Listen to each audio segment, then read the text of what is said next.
Hello, നമസ്കാരം. എൻ്റെ പേര് ഫാറൂഖ് പരേടത്ത്. നമ്മുടെ ബേസിക് അക്കൗണ്ടിംഗ് ക്ലാസ്സിന്റെ 12ാമത്തെ ക്ലാസ്സിലേക്ക് എല്ലാവർക്കും സ്വാഗതം. നമ്മൾ ഒരുപാട് വീഡിയോകൾ നമ്മുടെ ചാനലിലൂടെ അപ്ലോഡ് ചെയ്തിട്ടുണ്ട്. അത് കാണാത്തവർ നിർബന്ധമായിട്ടും ആ വീഡിയോ ഒക്കെ കാണുക. നിങ്ങൾക്ക് ഇഷ്ടപ്പെട്ടാൽ ലൈക്ക് ചെയ്യുക, മറ്റുള്ളവരിലേക്ക് ഷെയർ ചെയ്ത് കൊടുക്കുക, നിങ്ങളുടെ അഭിപ്രായങ്ങൾ കമൻ്റായിട്ട് രേഖപ്പെടുത്തുക. ഇന്ന് നമ്മൾ പഠിക്കാൻ പോകുന്നത് അഡ്ജസ്റ്റ്മെന്റ് എൻട്രികളെ കുറിച്ചാണ്. എന്താണ് അഡ്ജസ്റ്റ്മെന്റ് എൻട്രി? ഇപ്പോൾ ഉദാഹരണം നമുക്ക് ഔട്ട്സ്റ്റാൻഡിങ് എക്സ്പെൻസ് ഒരു അഡ്ജസ്റ്റ്മെന്റ് എൻട്രിയാണ്. ഔട്ട്സ്റ്റാൻഡിങ് എക്സ്പെൻസ് എന്താണ്? ഔട്ട്സ്റ്റാൻഡിങ് എക്സ്പെൻസ് നമ്മൾ ഒരു എക്സ്പെൻസ് കൊടുത്തിട്ടില്ല, കൊടുക്കാനുണ്ട്.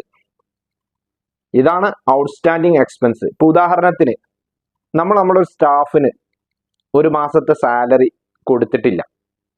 അദ്ദേഹം ആ മാസം ജോലി ചെയ്തിട്ടുണ്ട്, അദ്ദേഹത്തിന് സാലറി കൊടുക്കേണ്ടതാണ്. പക്ഷെ നമ്മുടെ അടുത്ത് എന്തോ ഫിനാൻഷ്യൽ പ്രോബ്ലം കാരണം നമ്മൾ എന്ത് ചെയ്തു? ആ സാലറി കൊടുത്തിട്ടില്ല. അപ്പൊ നമ്മൾ ആ സാലറി എന്ത് ചെയ്യണം? ആ മാസത്തെ എക്സ്പെൻസിൽ കാണിക്കണം. നമ്മൾ പഠിച്ചിട്ടുണ്ട് അക്രൂവൽ ബേസിസ്, അതാണ് നമ്മൾ ഫോളോ ചെയ്യുന്നത്. അതായത് ആ മാസം നടന്ന എക്സ്പെൻസും ഇൻകവും ആ മാസത്തെ എക്സ്പെൻസിലും ഇൻകത്തിലും നമ്മൾ കാണിക്കണം.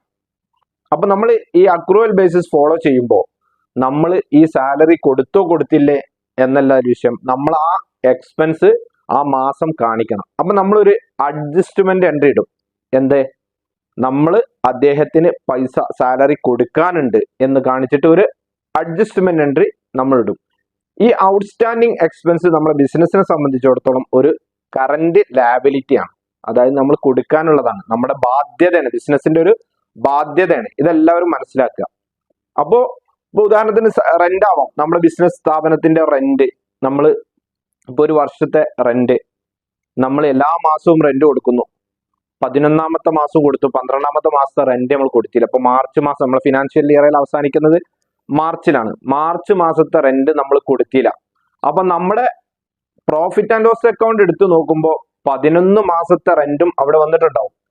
പക്ഷെ നമ്മുടെ ഒരു മാസത്തെ റെന്റ് നമ്മൾ കൊടുത്തിട്ടില്ല. അപ്പൊ നമ്മളൊരു അഡ്ജസ്റ്റ്മെന്റ് എൻട്രി ഇടുക. എങ്ങനെ? റെന്റ് കൊടുക്കാനുണ്ട് എന്ന് പറഞ്ഞിട്ട്. അപ്പൊ എന്ത് ചെയ്യും? ആ റെന്റിന് നമ്മൾ ഡെബിറ്റ് ചെയ്യുന്നു, എന്നിട്ട് റെന്റ് എന്ന് പറഞ്ഞ എക്സ്പെൻസിന് ഡെബിറ്റ് ചെയ്യുന്നു, ഔട്ട്സ്റ്റാൻഡിങ് റെന്റിന് നമ്മൾ ക്രെഡിറ്റും ചെയ്യുന്നു. അപ്പൊ എന്തായി? ആ മാസത്തെ പ്രോഫിറ്റ് ആൻഡ് ലോസ് അക്കൗണ്ട് എടുത്ത് നോക്കുമ്പോൾ നമ്മുടെ പ്രോഫിറ്റ് ആൻഡ് ലോസ് അക്കൗണ്ടിന്റെ എക്സ്പെൻസ് സൈഡിൽ എന്തുണ്ടാവും? 12 മാസത്തെ റെന്റും വന്നിട്ടുണ്ടാവും. അതുപോലെ ബാലൻസ് ഷീറ്റ് എടുത്ത് നോക്കുമ്പോൾ നമ്മുടെ ലാബിലിറ്റി സൈഡിൽ നമ്മൾ റെന്റ് കൊടുക്കാനുണ്ട് എന്ന് പറഞ്ഞിട്ട് ഔട്ട്സ്റ്റാൻഡിങ് റെന്റ് എന്ന് പറഞ്ഞിട്ട് ഒരു മാസത്തെ റെന്റ് നമ്മളെ ബാധ്യത ആയിട്ട് അവിടെ കിടക്കുന്നുണ്ടാവും. ഇതാണ് അതിന്റെ ഈ ഔട്ട്സ്റ്റാൻഡിങ് റെന്റ് എന്ന് പറയുമ്പോൾ, അല്ലെങ്കിൽ ഔട്ട്സ്റ്റാൻഡിങ് എക്സ്പെൻസുകൾ, അതിന്റെ ട്രീറ്റ്മെന്റ് ആണ് ഇപ്പൊ ഞാൻ പറഞ്ഞത്. ഇപ്പൊ നമ്മൾ സ്റ്റാഫിന് നമ്മളെ സാലറി 10,000 ആണ്. ഓക്കെ, നമ്മൾ എല്ലാ മാസവും 10,000 വെച്ച് കൊടുക്കുന്നു. അങ്ങനെ ഒരു വർഷം അദ്ദേഹത്തിന് 1,20,000 രൂപ സാലറി ഉണ്ടാവും. പക്ഷെ നമ്മൾ എന്ത് ചെയ്തു? നമ്മൾ ഫിനാൻഷ്യൽ ഇയർ അവസാനിക്കുന്നത് മാർച്ച് 31-നാണ്. നമ്മൾ പിന്നെ ഫെബ്രുവരി വരെ സാലറി കൊടുത്തു, മാർച്ചിലെ സാലറി നമുക്ക് കൊടുക്കാൻ കഴിഞ്ഞില്ല. അപ്പൊ നമ്മളെ പിന്നെ പ്രോഫിറ്റ് ആൻഡ് ലോസ് അക്കൗണ്ട് എടുത്തു നോക്കുമ്പോൾ ഇവിടെ സാലറി എന്ന് പറഞ്ഞ് എക്സ്പെൻസ് സൈഡിൽ എത്ര ഉണ്ടാവില്ലേ? നമുക്ക് എക്സ്പെൻസ് സൈഡിൽ ഉണ്ടാവല് 1,10,000 രൂപയാണ് ഉണ്ടാവുക. കാരണം നമ്മൾ 11 മാസത്തെ സാലറി കൊടുത്തിട്ടുള്ളൂ. പക്ഷെ സാലറി ഈ മാസത്തെ എക്സ്പെൻസ് ആയിട്ട് അവിടെ കാണിക്കണം. നമ്മൾ അക്രൂവൽ ബേസിസ് ആണ് ഫോളോ ചെയ്യുന്നത്. അപ്പൊ നമ്മൾ എന്ത് ചെയ്യും? ഒരു അഡ്ജസ്റ്റ്മെന്റ് എൻട്രി ഇടുന്നു. കാരണം സാലറി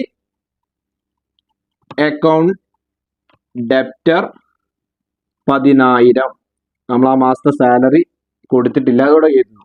ടു ഔട്ട്സ്റ്റാൻഡിങ് സാലറി എന്ന് പറഞ്ഞ് 10,000 കാണിക്കുന്നു. അതായത് സാലറി എന്നൊരു എക്സ്പെൻസ് ആണ്. എക്സ്പെൻസ് വന്നാൽ നമ്മൾ പറഞ്ഞു എക്സ്പെൻസിന് ഡെബിറ്റ് ചെയ്യണം. അപ്പൊ നമ്മൾ ഡെബിറ്റ് ചെയ്തു. ഈ ഔട്ട്സ്റ്റാൻഡിങ് സാലറി എന്താണ്? ഔട്ട്സ്റ്റാൻഡിങ് സാലറി നമ്മൾ നേരത്തെ പഠിച്ചു, ലാബിലിറ്റി ആണെന്ന്. നമ്മൾ ബിസിനസിനെ സംബന്ധിച്ചിടത്തോളം ഒരു ലാബിലിറ്റി ആണ്, ഒരു ബാധ്യത. ലാബിലിറ്റി കൂടുമ്പോൾ നമ്മൾ ക്രെഡിറ്റ് ചെയ്യണമെന്ന് പഠിച്ചു. അതുകൊണ്ടാണ് ഔട്ട്സ്റ്റാൻഡിങ് സാലറി നമ്മൾ ക്രെഡിറ്റ് ചെയ്തത്.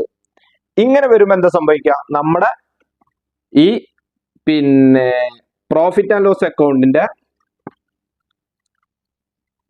ഡെബിറ്റ് സൈഡിൽ നമ്മൾ ആഡ് ഔട്ട്സ്റ്റാൻഡിങ്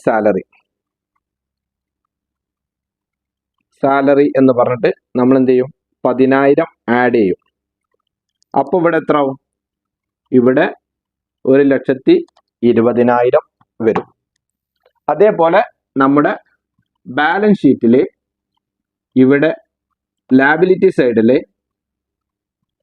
ഔട്ട്സ്റ്റാൻഡിങ് സാലറി എന്ന് പറഞ്ഞിട്ട് 10,000 എടുക്കുന്നുണ്ടാവും.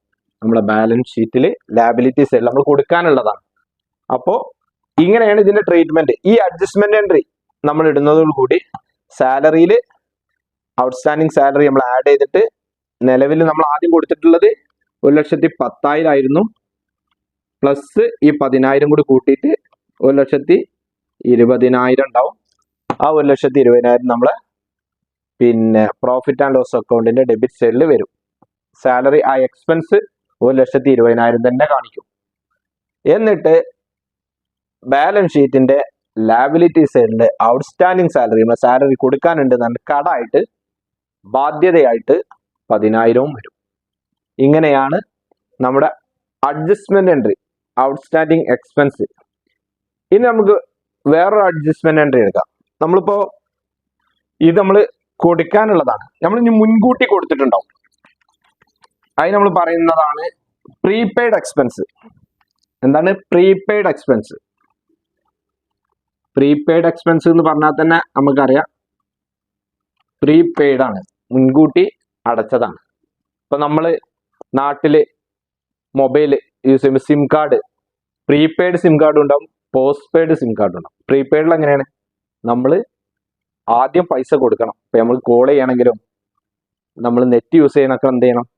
നമ്മൾ മുന്നേ പൈസ അടച്ചിട്ടേ നമുക്കത് യൂസ് ചെയ്യാൻ പറ്റുള്ളൂ. അതിനാണ് പ്രീപെയ്ഡ് കണക്ഷൻ എന്ന് പറയാം. പോസ്റ്റ് പെയ്ഡ് അങ്ങനെയല്ല, നമ്മൾ ഉപയോഗിച്ച് കഴിഞ്ഞ ശേഷം നമുക്ക് മാസം ബില്ല് വരികയാണ് അല്ലേ? അപ്പോൾ ഇത് നമ്മൾ മുൻകൂട്ടി കൊടുക്കണം. ഇപ്പൊ ഉദാഹരണത്തിന് നമ്മുടെ ബിസിനസിന്റെ റെന്റ്, ഓക്കെ, ഒരു റെന്റ് നമ്മൾ 5,000 രൂപയാണെന്ന് കൂട്ടുക, മാസം 5,000 രൂപ. ഓക്കെ, അങ്ങനെ നമ്മൾ എന്ത് ചെയ്തു?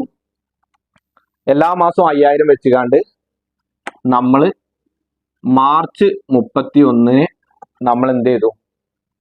നമ്മളൊരു 6 മാസത്തെ റെന്റ് മുൻകൂട്ടി കൊടുത്തു. മാസം 5,000 വെച്ച് നമ്മൾ 60,000, നമ്മുടെ ഒരു വർഷത്തെ റെന്റ് എത്രയാണ്? 60,000 ആണ്. അപ്പൊ നമ്മൾ എന്ത് ചെയ്തു? ഒരു 30,000 രൂപ മുൻകൂട്ടി കൊടുത്തു. 6 മാസത്തെ റെന്റ് നമ്മൾ എന്ത് ചെയ്തു? പിന്നെ മുൻകൂട്ടി കൊടുത്തു. അപ്പൊ നമ്മൾ എന്ത് ചെയ്യണം? ഒരു അഡ്ജസ്റ്റ്മെന്റ് എൻട്രി ഇടണം. എങ്ങനെ അഡ്ജസ്റ്റ്മെന്റ് എൻട്രി ഇടണ്ടേ? ഇപ്പൊ നമ്മൾ ഈ റെന്റ് കൊടുത്ത സമയത്ത് നമ്മൾ ഇട്ടത് എത്രയാണെന്നറിയോ? നമ്മൾ പിന്നെ 90,000 നമ്മൾ കാണിച്ചു. റെന്റ് അക്കൗണ്ട് എന്ന് പറഞ്ഞാണ്ട് 90,000 നമ്മൾ കാണിച്ചിട്ടുണ്ട്. പക്ഷെ ഈ റെന്റ് 90,000 ഈ വർഷത്തെ റെന്റ് അല്ല. ഈ വർഷത്തെ റെന്റ് നമുക്ക് 60,000 ഉള്ളൂ.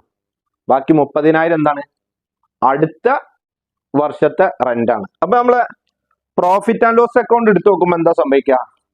പ്രോഫിറ്റ് ആൻഡ് ലോസ് അക്കൗണ്ടിൽ കാണിക്കുക റെന്റ് എന്ന് പറഞ്ഞ എക്സ്പെൻസ് ആയിട്ട് എത്ര ഉണ്ടാവും?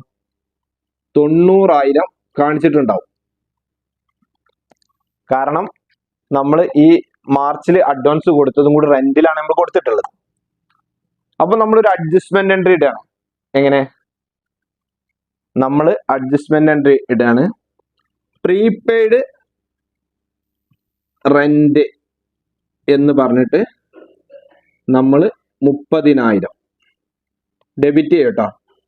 പ്രീപെയ്ഡ് റെന്റിന് നമ്മൾ 30,000 ഡെബിറ്റ് ചെയ്യുന്നു. ടു എന്ത് ചെയ്യുന്നു? നമ്മൾ റെന്റിനെ ക്രെഡിറ്റും ചെയ്യുന്നു.